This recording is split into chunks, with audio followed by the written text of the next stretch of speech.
Everybody, Tim Timmons here with 10,000 Minute Experiment. Yeah. You did it.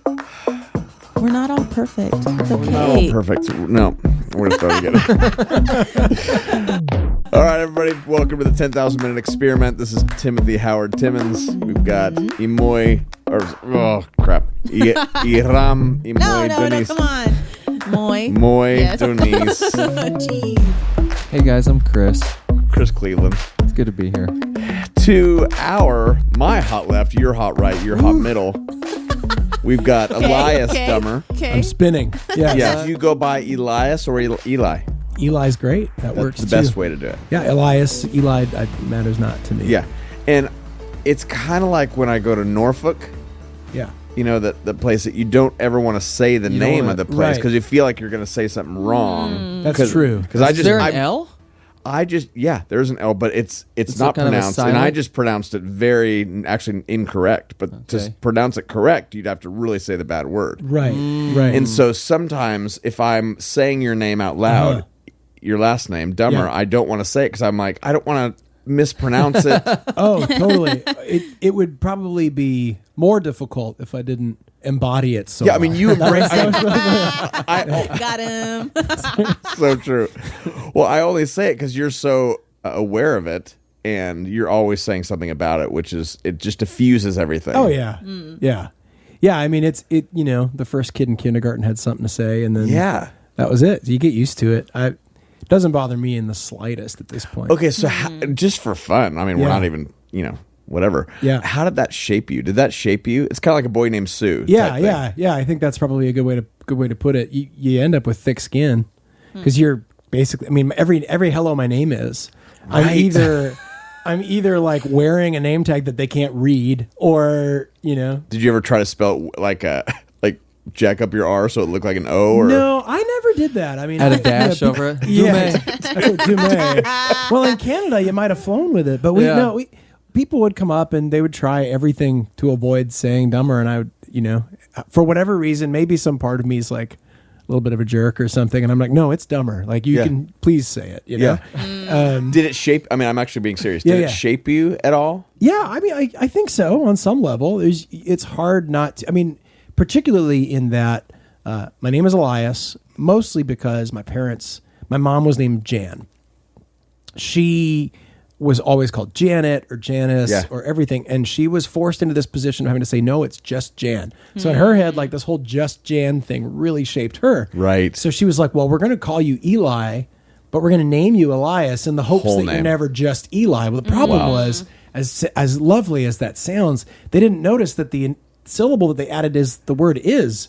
So like kindergarten, I'm going by Eli. Eli is Dummer is the whole thing. So I'm probably man. it's kind of impossible to avoid. So I think it's probably if there's like a sense in which I'm trying to prove something to myself in the universe, I'm sure it has something to do with that. I think you've proved it. Let's be honest. Like you've done fine.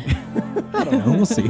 Well, all right. Hey, everybody. So we've got Elias Dummer on our podcast today. Thank you for listening, by the way. Thanks for your encouragement. And if you want to encourage us more, you can go to 10,000 Minutes and send us an email or donate, or just go to our Facebook or our Instagram and you could send us little notes about what's been powerful or helpful for you. Elias was in a band called the City Harmonic, and they had a song called Manifesto that is so good and startled me years ago when I first heard it. Now he's doing a bunch of individual projects, and he is amazing. So Elias and I are becoming fast friends, and let's just say that our walks are filled with personal struggle, comedy, and wild theological rants. So I think you're going to love this episode, and if you don't tell me. But what you can do is you can rate, like, and subscribe to this podcast anywhere you are, and maybe leave some comments and share it with some other people. Okay, that's enough. You guys, thank you for journeying with us. I hope you love this episode. You had to go be an artist. Yeah, right. Because that's a great idea. That every time you got to say your name. Yeah. And you didn't go stage name. I mean, we have a lot of friends who have stage names. I have had that strongly recommended along the way, and I was You like, can have mine. nah, I'm going to go with it. Yeah, watch this. Yeah. You'll remember it. Yeah, well, and it's funny, like, you remember Delirious' first record, he was King of Fools, and he would wear that circus hat, and I was like, I just have to identify myself. There you go. I have the same thing. Yeah. Yeah. I mean, Tim Timmons, people have always said, Yeah. is that the real name? It's like, I mean, I can't count the number of times we've all called you Tim in public repeatedly. yes. Yeah. Yes. No, it feels great. Yeah. It feels I'm sure great. you're happy about it. Tim Timmery. I mean, how many dumb things do I get? Right. Well, the best part is, I feel like as one person in the universe, I get to do that. Yeah. Like I have 100% earned any name jokes I can come up with, as cheap a shot as they may be, because it's just, I'm in. Let's go. It's easy. It's so true. I mean, I'm not. That came across. No, but there even on a deeper level, there is something to be said about, like, for me, when people talk about their sorrow or their sadness with my cancer journey. Yeah. I get to speak into that. Right. I could actually say some things that most people couldn't say. Oh, totally. Well, and I think like the idea of proving yourself, the idea of proving something wrong. I mean, you add being Canadian to that, which, if folks don't know, it's not always the case, but Canada has sort of this Britishish, who do you think you are thing, where there's that kind of, you can poke your head up, but not too tall, Yeah. So there's a little bit of that probably caked into every Canadian artist you guys know, and you know a few. So there's a little bit of that kind of, no, I'm going to go out there and I'm going to do a thing and do it the way I feel is right. And, Yeah, screw all you. yeah, I mean, not quite, but there's a I'm little bit kidding. of that Yeah. kind of boy called Sue thing, Yeah. where you're out there going, no, I'm the opposite of what you probably think I am on some level. So Yeah. yeah, Well, we just walked the other day. yeah, that's right. Yeah. Eli and I just went on a walk, like Chris and I. We went to a different place. Where'd you go? We did Smith Park. Is it weird? I'm a little jealous. Totally. I'm like, Totally. yeah. It could have been a group walk. I don't think Tim's into the trios. Please.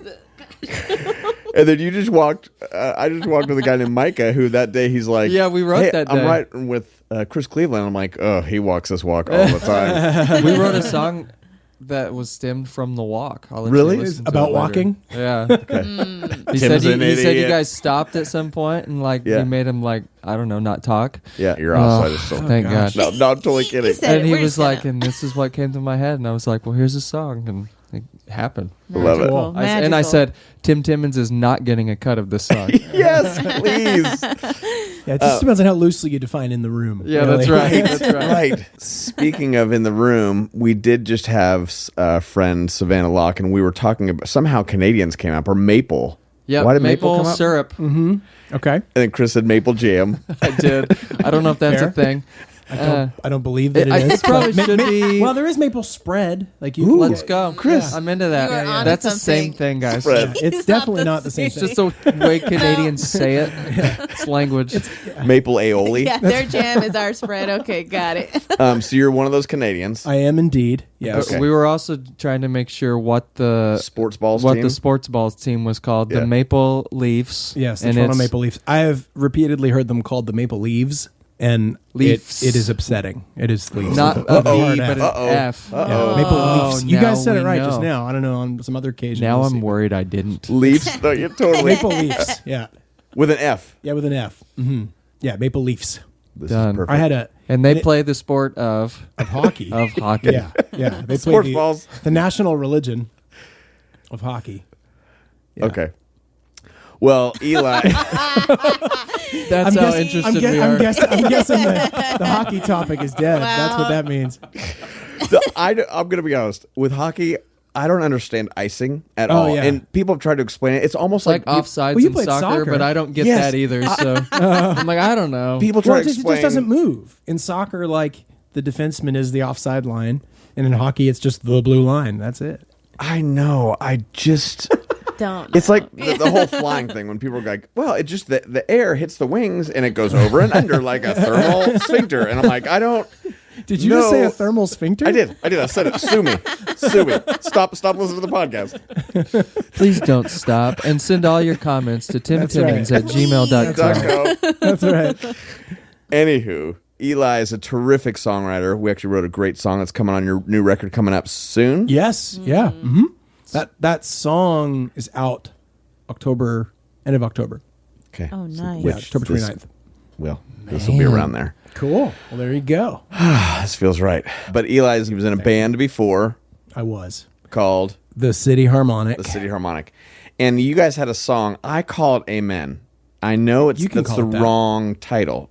People give me songs all the time of mine. They're like, I love the revival song. I'm like, well, that's not what it's called. Yeah, that song doesn't exist. Yeah. I wish I should have called it revival song. Yeah, well, that's absolutely what we should have done with Manifesto, too. Manifesto, So everybody. we should have called it the Amen song because that would have been a sensible thing to do. But, boy named Sue had to prove them all wrong. So, It's so true. we made it complicated for no good reason. That So was what true. we did. You guys Yeah. go do yourself a favor. I mean, that song is so stinking great. And We then you've listened had to it the other day. yeah. Put it on in the car. We did. Jammed out. Thanks, Yeah, guys. I mean it's radical. The first time I heard that, I was like, "This is completely different from anything that I had heard when that came out."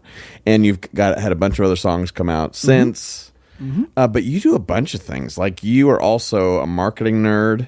Like you have Yep. agencies and stuff. Yeah. Like I play a G chord. That's about all I can do. Yeah. I mean, that's basically what I pretend to do in about 6 different areas. But funny enough, actually, the agency I own started before the band. Really? Yep. So it was sort of a weird business. I can tell the story if you like, but it basically I We'll started. cut an it out, agent- but it'll be great. Yeah, it's great. Okay, cool. And I started 15 years ago, and then ended up building a website for a studio in the Toronto area and doing their branding and everything. And instead of taking money, I just bartered with them for studio time, and that's how we recorded the first EP, including Manifesto. Whoa, And then he did the second record as well. that's awesome. Whoa. Yeah. Did you pay him in money for that one? Good We question. paid him in money. Valid We paid question. him in Nashville money for that one. That was, a whole $4.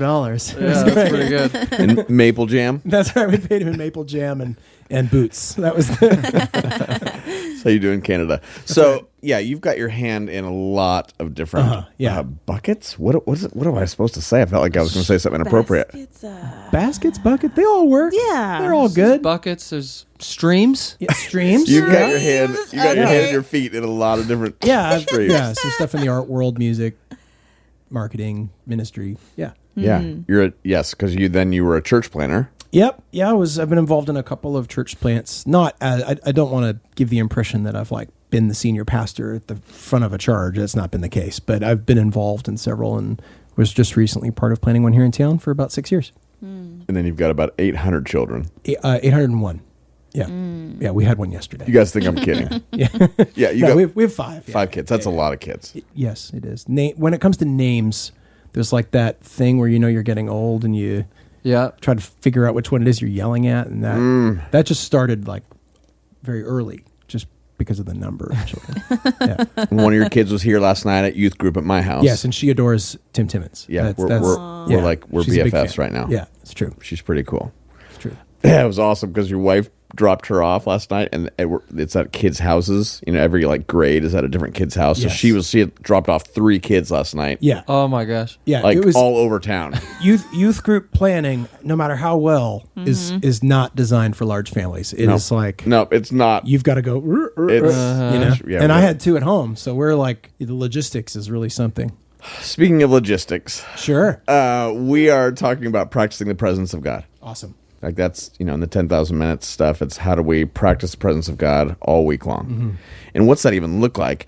And you and I were teaching and singing at a worship conference, and you started talking about the brain. I've got a lot of friends who teach on different things, and We have a love few to who support. might have one once in a while. Right, Yeah. right. Yeah.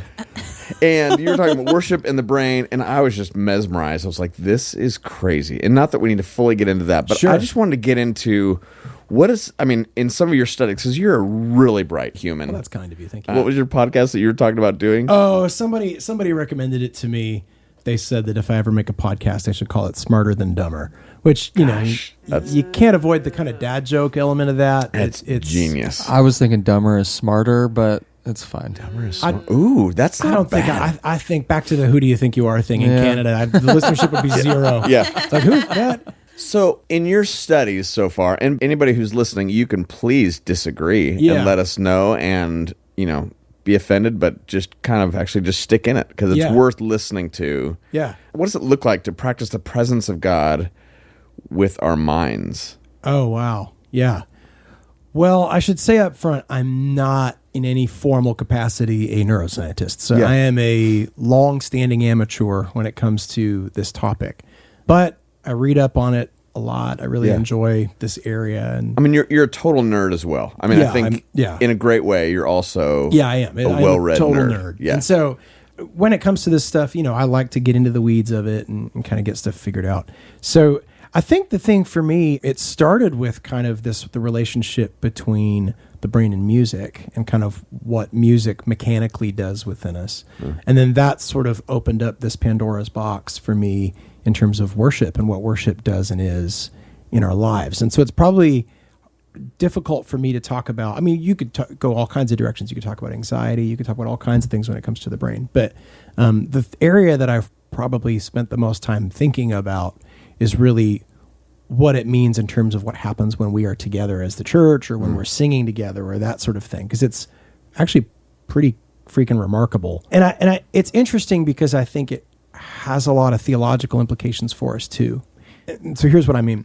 I just think if we believe God made the world and we believe God made us, that on some level we can't learn things about the mechanics of the world that we live in our brains that God didn't on some level intend for us to find.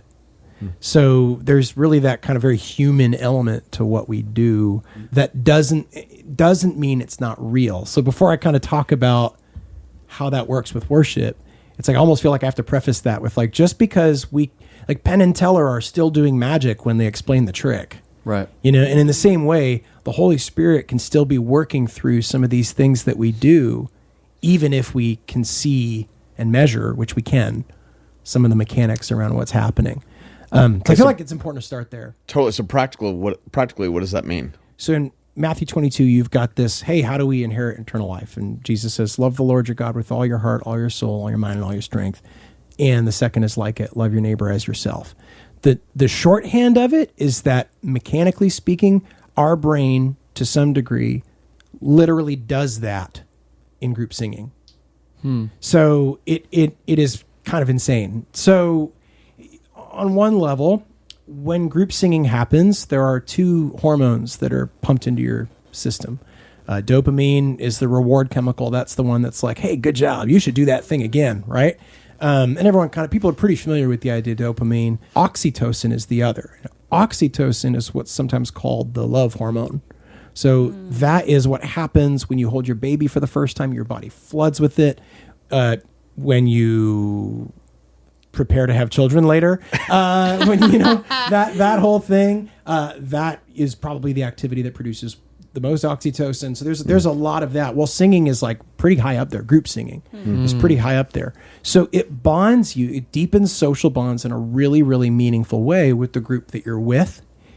It increases affection and trust with the object, if you will. There's a degree to which we're singing to God together. Well, we together are bonded deeper and deeper in love with the object of song, in a sense. And on top of that, just a few years ago, the University of Bonn showed that group singing also increases altruism.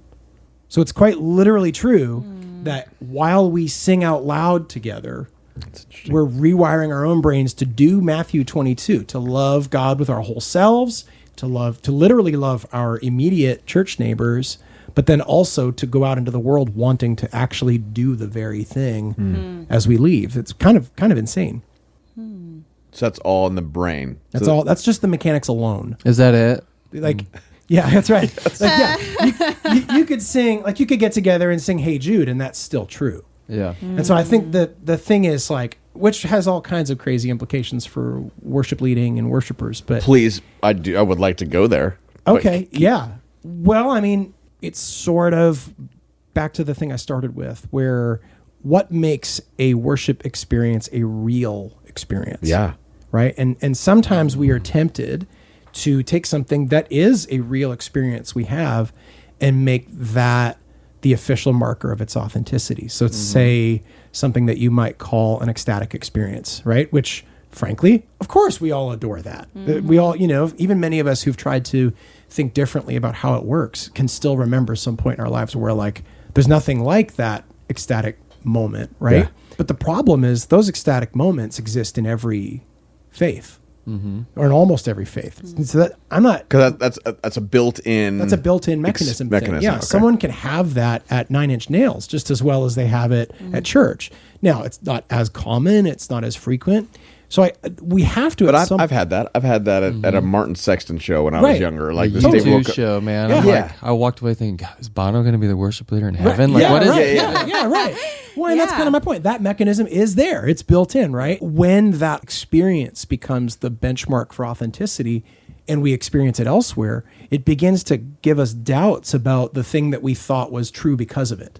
Gotcha. So if it's not just this, then this other experience I had must cast doubt on the first one I had because it must have just been a thing. Make that practical. Like a person has a great worship experience and thinks, my God is real because of how I feel, right? And then they go somewhere else. Maybe they're Harry in college. Styles. Yeah, they go to Harry Styles, and they're caught up in the group moment and the group dynamic, and that very same thing happens.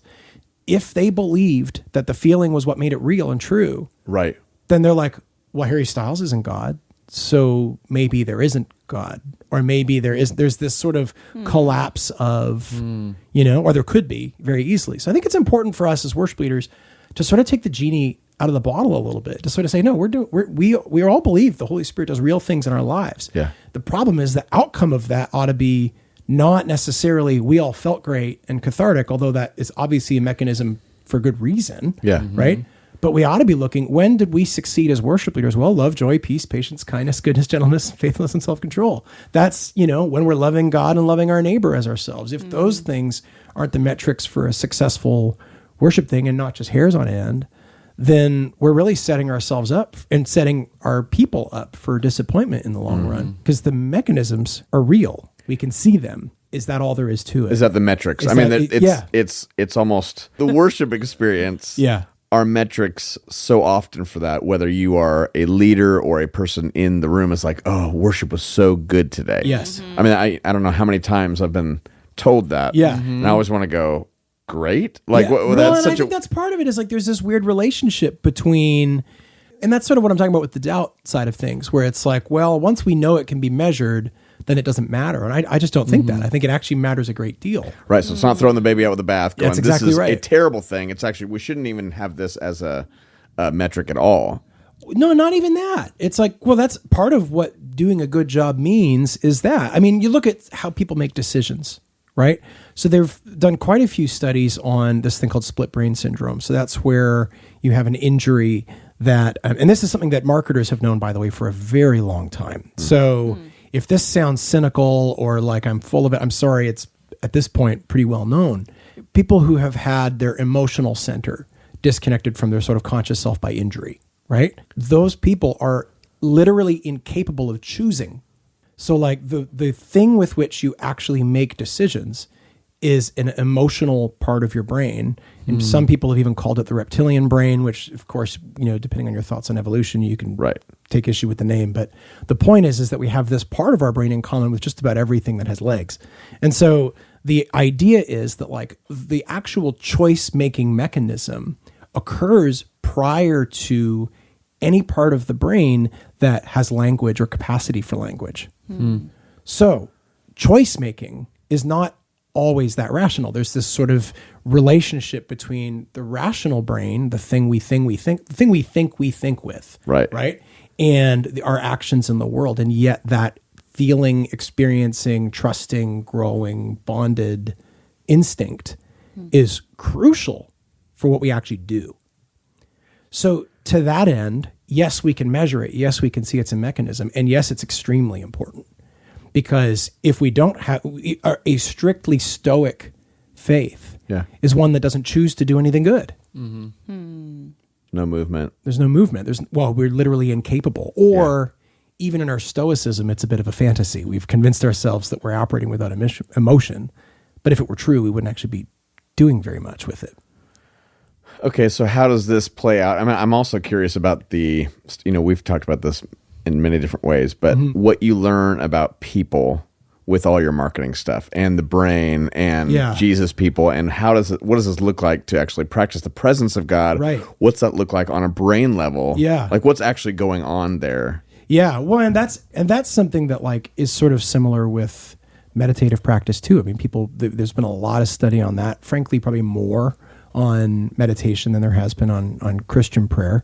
But people who pray, for example, tend to live longer, healthier lives. I mean, there's, report lessened anxiety and so on. So there's tons and tons of studies. You could easily Google neuroscience prayer or neuroscience meditation and just be in that rabbit hole for hours and hours. What did we learn about that?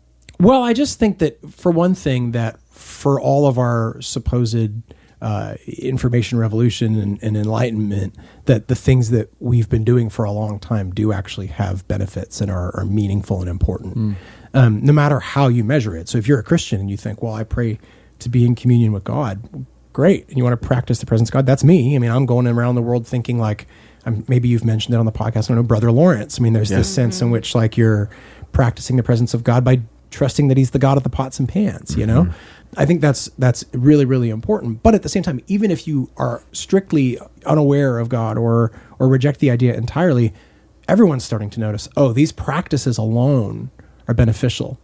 And so that's kind of why I get back to the authenticity thing. Okay, so yeah, whether they are with God or just with Buddha or with the cow outside or with There's the tree reason outside, we do them. These things work on a mechanical body, brain chemistry. They just work. Right. And I think the important thing for Christians to recognize is that doesn't make them real or not real. Right. Has nothing to do with it. Right. And I think that's one of the most important things. Our experiences are real. They matter, but they are not the sheer marker of kind of a thing's truthfulness. Okay, so what makes the difference between practicing the presence of Jesus and practicing the presence with a tree outside? Yeah, I mean, I would say, and this is where it gets a little more theological than scientific, I would say it's really about who we're becoming. I mean, I think the fundamental, and you and I were talking about this the other day on our walk, the central... It was the best walk I've ever had in my whole life. Really? Amazing. Well, not today, Satan, not today. Present company excluded. I'm sure it's because of the company you keep. Yes, but of course. I think the thing is, like, I was raised to, and I think this is culturally true in terms of like the time when Jesus lived and walked the earth, that discipleship, in other words, like becoming Christ-like, is quite possibly the point. In as much as like for me as a person, being a disciple of Jesus means putting my whole self into being like Jesus and reflecting God into the world.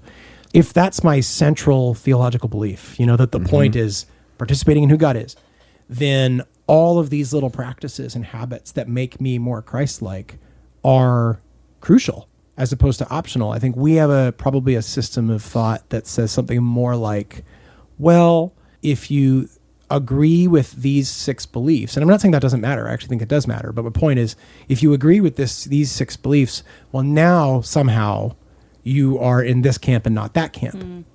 And yet you don't quite see that being held up on its own in Scripture. You see this sense of things being judged by how you are when you are in the world. There's a degree of what you're becoming and who you're becoming, and to the extent that you are a lot like your rabbi, if you will, or a lot like Jesus.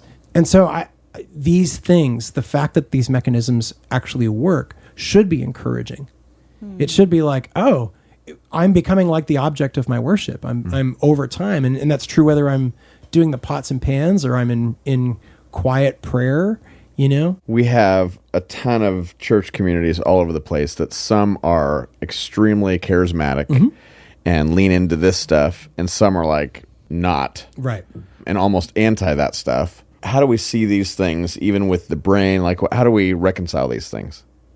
Oh, man. Yeah.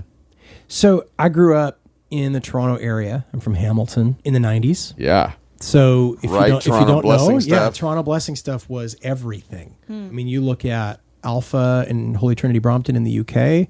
Where did what set that off?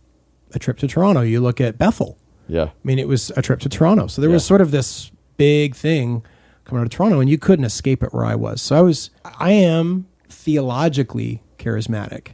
I think where I've had personal experiences that are like pretty negative has been sort of in the kind of shamanism side of it, where we treat the person at the front as like the sacred holy man who has the answers. I think that's different. There's that sort of borrowed authority piece of it.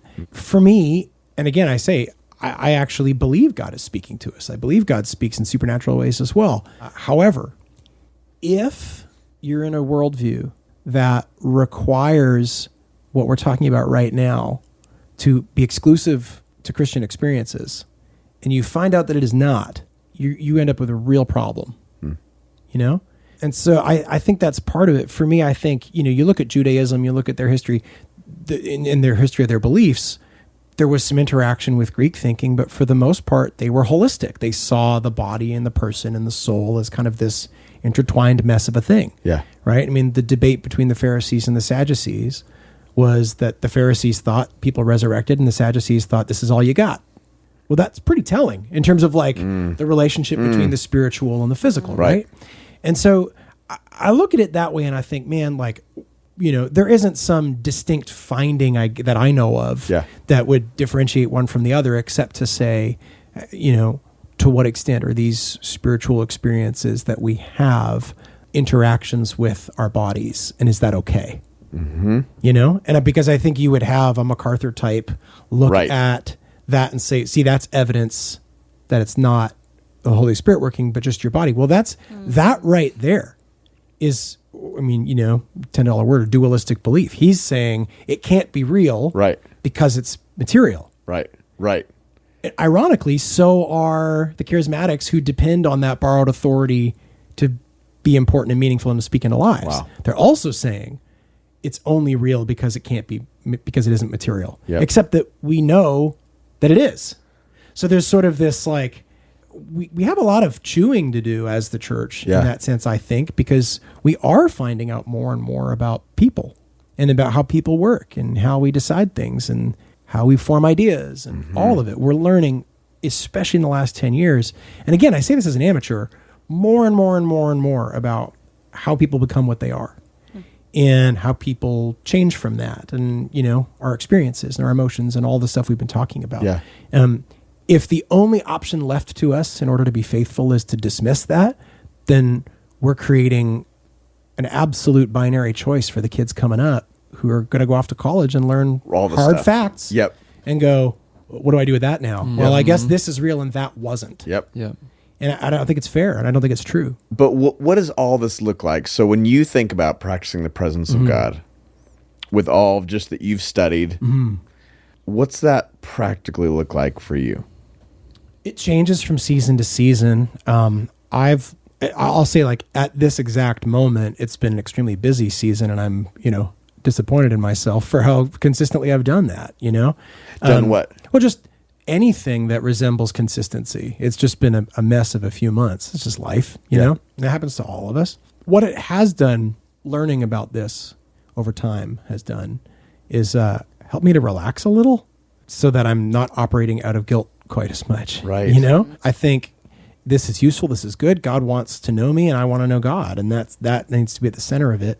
But I'll often lean into things like the Common Book of Prayer or Book of Common Prayer, the Book of Common Prayer, or different things like that to sort of, if I don't know what to say, if I don't know where I'm going, to kind of give myself a starting point, or Lectio Divina, or different practices like that. But moreover, I think from a moment to moment thing, it's really just turning your attention. I think sometimes we think of this sense of worship being in everything as almost like manifest destiny. Meaning that everything I was going to do anyway must therefore be worship because everything is worship. And I actually don't think that's true. I think it's much more like being present.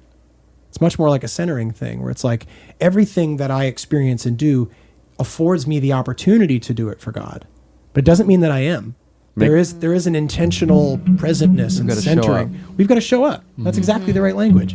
So just being here isn't worship unless I choose it to be so. There is something really interesting here, that today I have a choice to be present with myself, with others, and ultimately with God. What if today we were just aware and practiced choosing to be present? It's almost like us breathing in, Jesus, I choose to be present today. What would choosing presence look like for you today?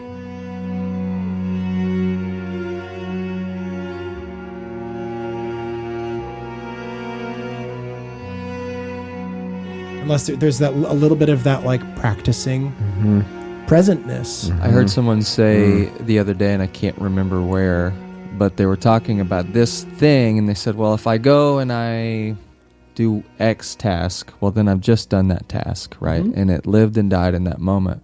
But if I do that as a form of worship, if I show up and I am Christ and I am love in this thing, then that moment lives. And if we could go like on N.T. Wright things and kind of talk about the eternalness of that moment. So what we do here matters far beyond now.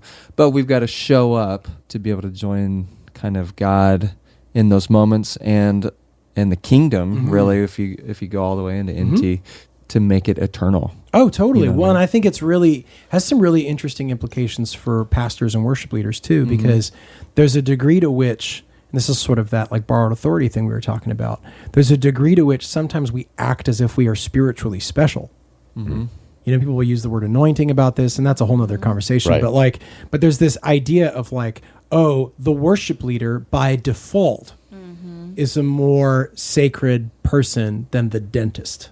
Right. I'm just like, well, I don't know how that can be.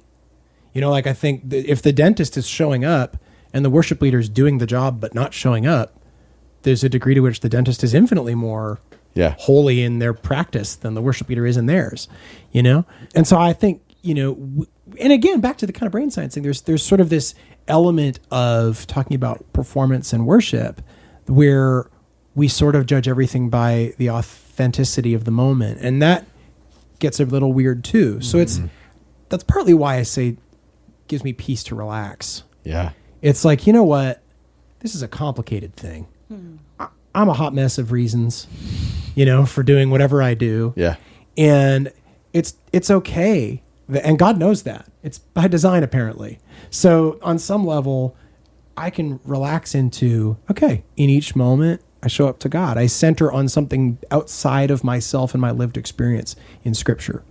I center on something that isn't just something I invented or a mirror of myself. And so I get really into history and I get really into that kind of stuff. So that way I'm kind of anchored in these things, even when they're dry or, really deep, rich experiences. Prayerfully and hopefully they're anchored. Yeah, they're gifts, but they're not the point. That's right. Yeah. The other thing I like about this is that if you understand this and you understand the universality, is that a word? That's a word. Sure, let's go. It sounds like a lot like a word. Of like these innate responses that we have, it makes me think, well, if you're going to believe this, now you've done your homework. And you're going to die. It's not because you felt this thing. And it's not because of, little electric impulses in your brain, but it's because that you've like really come to a decision about something. And I make jokes about the Methodist Church sometimes when I do shows because I love it so much and I work there. So I tell this joke about we used to go on revivals and we knew the type of church we were in by the color of the carpet. Yeah. And Baptists were red and like Pentecostals were green and Methodists were gray. Yeah. And only like the two Methodists laugh and I'm like, it's okay, I can tell. But one of the things I loved about it was the first time for me in my inheritance that I got into a form of faith that like really thought about it more. The places that I'd been to before were more based on feeling, whether it was shame or whether it was like joy. Right. It was still a feeling. Right. And so for the first time, it's like, oh, we don't do altar calls. Right. We just didn't do them. And I came in and was like, isn't that the point of church? Like, aren't we supposed to like invite people to like accept Jesus and have this whole moment? And they're like, no, we're not interested in this emotional thing. Yeah. And and I know there's a lot of faith traditions that dive even harder, but it was for me was this first moment of like, oh, there's more to this. And so what this is to me is an invitation for us to say, okay, if I believe these things, let's dive in. Let me not run away because I know Don't this let about cynicism run the show. Yeah. But let me dive in and like really figure out what I believe. Yeah, totally. And I don't want to offend anybody here, but I feel like at least in my scenario and where I grew up, we were given this thing where it was less about Jesus and more about our shame or protecting us from this thing, Right. Yeah. This eternal judgment. And it was much less about who Jesus is. And so the emotion went there rather than to this love affection. Totally. And so I think it's aligning it in the right direction, if I can say that correctly. Totally. I think that's fantastic. Yeah. Like sometimes we're inclined, I think, in the West to talk about. If I know Tim, we've talked about individualism on this podcast, but that sometimes we're inclined in the West, see ourselves as the fourth member of the Trinity. So each of us is this accessory to God, and that's just simply not how it works. Just photobombing. Yeah, we're just also me, And I think it's. I mean, the Greek Orthodox talk about this as participation. It's much more a sense in which we know God through Jesus. We participate in the Godhead by our being the body of Christ. And so there's I mean, you could unpack that for days, but in essence, I think it would help us to be oh, my identity is not that I am all of these things, as true as that is. Right. I am a child of God, which is great. Right. Yeah, it's but great. Not it's too not loud harmful, in the mix. But not too loud in the mix. Yep. There's almost The Methodists would say the communion of saints. Yeah, well, and I would say, I've spent a lot of time in the Methodist Church, and there, it's just as much a mixed bag as many things, and that's sort of kind of why I bring that up. Is there's this sense in which it's almost as if reality itself might be Trinitarian, where there we are material, we are willful, we are physical. You've got this kind of spiritual sense, you've got this metaphysical. So that's not a theological statement so much as maybe it would be helpful if we saw our own lives as maybe being a bit more like what we understand God to be than we often do, which is relationship, and the kind of interwoven nature of those things, distinct from one another and yet in communion. Yeah. Swish. Swish on that. That's hilarious. And it goes. That's from the sports balls. I think. Yes, the sports balls. I love hockey. If you swish in hockey, something's broken. Yeah, I mean, I've read most of those people that you've read or you quoted, You got them close. most of those thoughts. Yeah, you can But find I them. didn't. The audiobooks, Yeah. That's right. Here's the deal, you guys. It's kind of like when I have other people speak to my kids and tell them something I've already told them. Yeah. Nobody would listen to me when I know all that I know about the brain. It's Nobody's a prophet in their own town. Yeah. You know what I mean? Yeah. You got to bring other people in. Yeah, that's right. Canadians, even then. Oh, gosh. Okay. I'll just do some accent translation in the process. Yes. If you're Canadian. Yeah. Lots of soul. Okay, so now, Elias, it's now time for the 10,000 thoughts. Okay, cool. And this is speed round. Okay. So whatever it's doing in your brain, who knows? I don't know. I have to be quick. Yeah, Okay. Not us. That We is just get to not my sit gift. and totally mock. All right. Yes, we can be quick with our mocking. Okay, We fair. typically are. Yeah. Okay, biggest fear. Ooh, probably heights. If I'm very practical height, very practical fear. Heights. I think but I'm intentional in going and doing the things. Okay, so you push I'm through it. Not scared of flying, not any of that. But I totally have. In fact, my son got a VR. Yes. And he has it's this game where real. the world kind of invents itself as you turn the corner. And so there was one game, I don't remember what it's called. It's some indie Russian developer guy made Sure. it. Can you speak like the Russian that No. developed it? That's right, yeah. But no, you turn the corner and What's then it you're called? just facing over a chasm, right? Yes, I've done and it. I played this Yep. game and I quite literally Peed your panicked and fell to the ground. I grabbed my carpet. and he was just dying of laughter, of course. Yeah. But Yeah. I was scared enough of heights. I was like, Oh, I get that VR stuff's legit. I'm kind of like, it's not. I mean, whatever, kids. You're totally over exaggerating. Yeah. And then I get in there, Yeah. that little head thing, and I'm tripping out. Yeah. Okay. Bucket list. bucket list. Skydiving. No, definitely not. Yeah, that would be on the no list. I really enjoy travel. There's a lot of the world I'd like to see. I have a thing for the British Isles and could totally live in some small thing. In fact, if God is mean enough to me that I somehow outlive my entire family, which would never happen, I would totally live in a monastery in the Swiss Alps and just be the guy that's like, oh, you need to go that way. That's go over there, go over there. But the truth is, man, a lot of what I thought I would never do, I did by 30. I never thought I'd be in a band that tours the world. I never thought I'd win an award. I never thought any of these things. Right. And or at least I dreamed, wouldn't it be amazing if?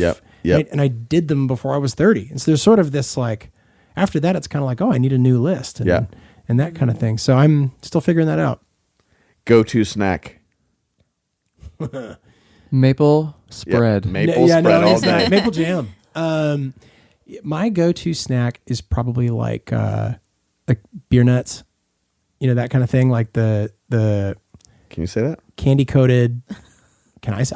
I'm Canadian. I can say whatever I want. Yeah. I mean, like candy coated nuts, that kind of thing. Yeah. Really into M&Ms. Yeah, anything like that. Yeah. Okay. Are M&Ms a beer nut? Apparently. Okay. I'm adding So I to the love list. beer nuts and I didn't know. Yeah, I'm adding that to the list. I'm thinking like candy coated nuts, beer nuts. Oh my M&Ms. gosh, Love that it. would be so great. I'll get some beer nuts. All we have are M&Ms. Yeah. Yeah, Peanut that's butter exactly M&M. what I meant. That's right. That's the whole answer. Bad habit. Bad habit. The ones that I'll see them. Yes. Yeah, okay. Well, I mean, gosh, either way, wherever you want. I mean, how public is this podcast? Yeah. It's out there. Both of your listeners would probably Yes, care. yes. Just kidding. Yeah. Probably biting my nails. Yeah. And I have really bad posture. I have a back injury. So my wife is constantly on me about that. Yeah. Well, that's what she called us about, was you're biting your nails. Yeah. So, For the intervention. yes. Yeah. Care for That was intention. fun, actually. Best song you didn't write. Oh, gosh. Best, in the whole universe. I mean, a best song that you didn't write. That doesn't really work. One of the best songs you didn't write. Yeah. I mean, who doesn't love Blackbird? So I love the intricacy of it, the simplicity of it. I love Coldplay. Yeah. Great band. Sting write that? Yeah. I think so. I think so. Billy Joel? Yeah, that's right. Billy Joel. Probably the real answer for me would be Go. So your song by Elton John. Oh, weren't you so excited you thought he was going to say your song, Your like song. one of our songs? I thought I was The like, revival he's picked song. a Tim song? Yeah. Not one of mine? Yeah. Your song and Elton John. So I'm just going to take that. I actually played it for my wife at our wedding, so it's like a bit of a heartfelt thing. So that's I probably the one couldn't that's play closest to home. music. I was like, no, we're just not going to have any live music because I'm not singing at the wedding. It's not happening. Did you sing at your you wedding? mean you're the Tim? only one who can sing in a room, in a given room? If no. someone else is singing, you're out. Like, Yeah, the other day at the show, literally, I start my set, Yeah. and he's in the back going, I will cast my kid. He's like singing it out loud. He got a microphone himself. That's I'm like, I mean, he could sing better, but it was That's like a little arrogant. Hey, front of house. Yeah. stupid. Last one, pet peeves. Well, probably the thing I talk about the most, which is really geeky, and is the degree to which our ideas come from versus inform politics. That is a genuine pet peeve of mine. It's like, I have these things and I grab that thing and now that's everything I think. And that Give me an drives example of that. Sorry. I don't think do we need real life No, examples? give me one it's- maybe on another side that you don't agree. Yeah. Like, for example, no, I have nothing. But Give me the tamest one you could. well, I'm going to get myself in all kinds of trouble here. I think that the Christian faith, for example, does not work neatly over political parties. Right. I think that seems safe to say. That's very safe to say. So, And if somebody has a problem with that, they they're don't need to be listening to this. Yeah. And the degree to which people just act as if that isn't the case just drives me nuts. Like it stops conversation. It's like, hey, if we both say Jesus is who, I say he is and who he says he is, then we should be able to start there and say, okay, now what are we going to do about that? Yeah. And I think very, very often that's not what's happening. We're kind of in this, people like us do things like this political ideology thing. And I hate those conversations so much. Yeah. So that's probably, that's the worst, most not fun answer ever for that. But it is the thing that drives me nuts. And people dissing beer nuts.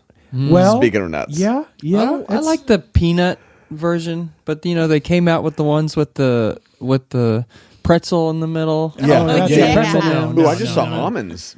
Somebody upstairs in my my. house Yeah, got almond version. I mean, Are those beer nuts? There's cashews now. I just that want to you can thank get the Mars coated. company for all the beer nuts. Yeah. I just love the peanut butter ones. Yeah, the peanut butter I ones. mean, Or it's popcorn. dangerous. Are there nuts Melted. though in those? It's a peanut. It's a peanut. I'm fine with it. Does repeating something a second time make it true in this house?